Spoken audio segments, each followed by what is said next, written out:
I'm delighted to be speaking to the Australian Council for International Development as you hold your annual meeting today.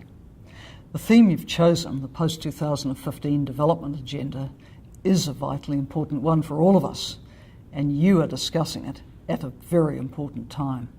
The United Nations General Assembly recently held a special event on the Millennium Development Goals and on setting the stage for the development of the post-2015 agenda. It was agreed there that intergovernmental negotiations will begin in September next year on the new agenda, with a view to reaching agreement by the time of the UN General Assembly high-level segment a year later. Member states have agreed that they will work towards a single, unified agenda and a set of goals universal in nature which will apply to all countries. The agenda should be bold and ambitious, simple in design, and be supported by strengthened global partnerships for development.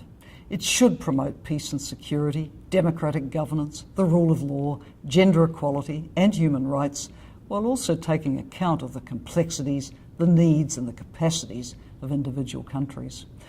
Of course, all of that is easier said than done. A number of intergovernmental processes will need to come together to deliver an agenda which really can rally the world in the way the MDGs have done since 2000.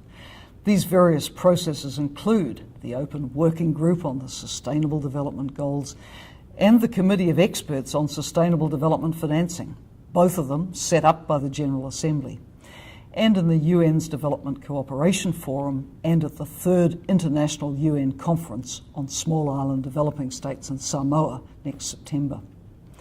The UN system is working to support the intergovernmental discussions. The Secretary-General reported to the General Assembly last month on both accelerating MDG progress and how to move ahead on post-2015. His report drew on the work of the high-level panel he set up on post-2015, on the huge global conversation facilitated by the UN Development Group and involving more than 1 million people, and other reports as well. There are important areas of convergence coming from all the streams of advice.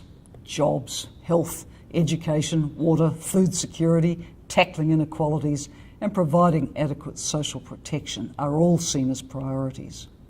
When planning the next agenda, it will be important not to give up on the MDGs, which still have a while to run till the December 2015 date. We need to accelerate progress. Great strides have been made, but many people and countries have been left behind. And at the UN Development Group, we work with partners specifically on how we can speed up achievement of the MDGs. The global challenge of poverty eradication and sustainable development is huge. It will need expanded partnerships across governments, the multilaterals, civil society, private philanthropy, the scientific community, and yes, the private sector too, to accelerate progress on the MDGs and build momentum for an ambitious post-2015 agenda. I know that civil society in Australia has a lot to contribute. With your wide-ranging membership, your special knowledge of the Asia-Pacific region, you are well placed to engage in regional and global efforts. Your voice counts here in Australia and globally in advocating for a transformative post-2015 development agenda.